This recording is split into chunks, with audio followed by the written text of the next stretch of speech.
You know, when we look at the numbers of the folks in the ICU, it's just a number that comes in. You've been in the ICU. What does it look like at Unity right now? Right now at Unity, we're pretty full. Over the last few days, we've had a significant increase in the number of patients in our ICU.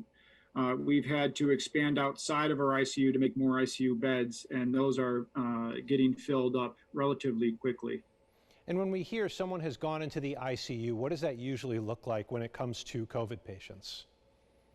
Well, unfortunately, we're seeing more and more folks come into the ICU with COVID, um, and it's variable, but most of the time they have increasing oxygen needs, and they either try to make it without going on the ventilator, or more frequently than not, we're finding that we need to place them on mechanical ventilation, and that can be quite a long stay in the ICU.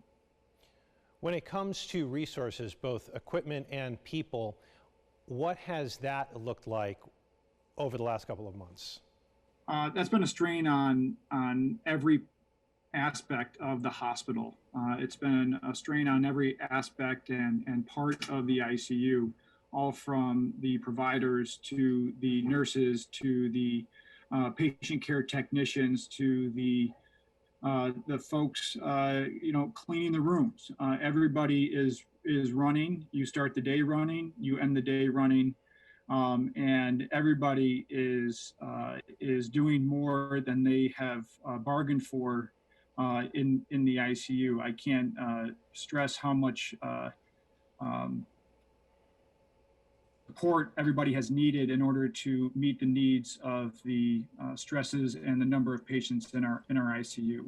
The folks here at Unity have been spectacular, and the nurses have been wonderful. The techs have been great, but it's taxing. When we hear 30% capacity, ICU capacity across New York State and possibly at Unity, does that mean there are 30 beds and so there are, 5 available, whatever? Like, what does that look like when you hear that? Could people take away the wrong impression from that? Yeah, I think so. When we say that we have 30% capacity in our ICU, that's with us already adding on another 30% of ICU beds. And we're consistently trying to get people better to get out of the ICU so that we can take 1 or 2 more patients in the ICU. Right now, we are not at 30% capacity. I know I hear those numbers as well as you do each morning, but that's a maximum number of ICU beds that we could possibly make in the hospital. That's not a number that we ever would want to use in the hospital, because that would outstrip not only our provider capacities, but nursing capacities and all the other support staff in the ICU. Interesting. So in a way, you're at a max level that you would want to see at this point? Yeah, I mean, right, Unity is a smaller hospital than RGH or Strong. On our standard ICU is 20 beds. Right now, we have 30 ICU patients right now. We're expanding out into units that typically aren't used for ICU level care, but have been fitted and staffed for that. But again, it's not. This is a very unusual time for us. Mm-hmm. And are all beds created equal? No. The beds that we have created right now for our surge capacity for the ICU are ICU level capable. If we were to ever expand out to other units, there would be some sacrifices in terms of the technology that we have available, the support staff, and some of the ventilator or the oxygen therapies, and the monitoring. So they're not all created equal, not by a long shot. What does your staff think, if they think anything at all, when they hear people out in the community saying, well, COVID isn't that dangerous, or it only impacts the elderly or those with comorbidities? What impact, if any, does that have on your staff? that one, that's the worst part about this pandemic, is that there is still a thought out there that is not serious. This is like nothing any of us have ever seen before. This is deadly. And yes, we all know many people who have had COVID and have recovered from it. But in the ICU, we see uh, just horrible stories of people who are functional and relatively healthy who come into the ICU and are struggling to live. And we have patients dying of COVID, if not daily, multiple times per week. This is a tragedy that people are not taking this seriously. And I can only implore people to maintain distances and wear masks when you are close to people, as recommended by the CDC and New York State. This is a different time now than it was over the summer and even in earlier this year. This is a terrible pandemic to be going through right now. And when you say people are dying of COVID, what does that actually look like? What's the manifestation in the body? What are you seeing?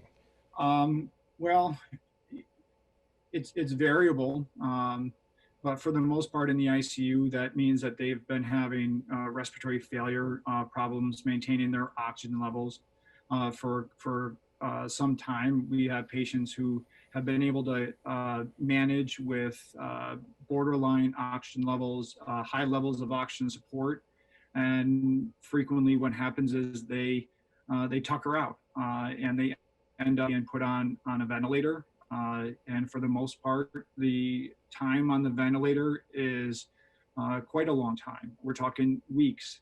And they're able to hold their own, but eventually either they have an infection or they have progressive respiratory failure where we're unable to manage them on the ventilator. There are other manifestations as well, heart, kidneys, brain, but for the most part, someone who passes away of COVID is they die of the low oxygen levels that we can no longer fix. All of that sparked by the virus? Yeah, it is. Let's talk about happier things now, the vaccine. What has been the reaction to the vaccine amongst your staff?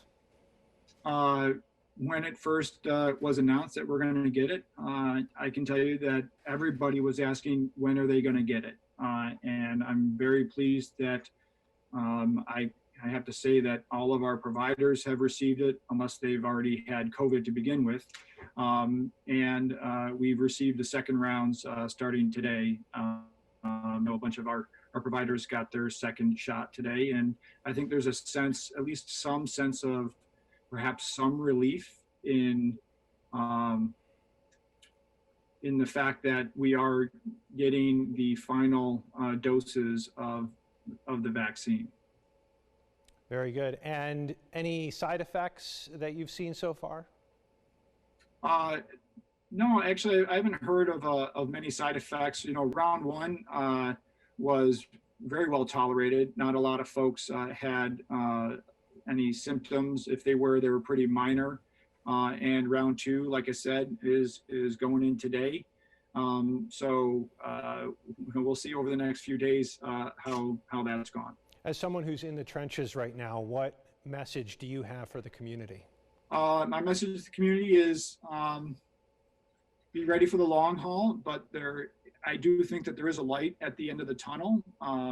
We have a long way to go. We're getting there. We need to bend the curve, and people need to take this virus seriously.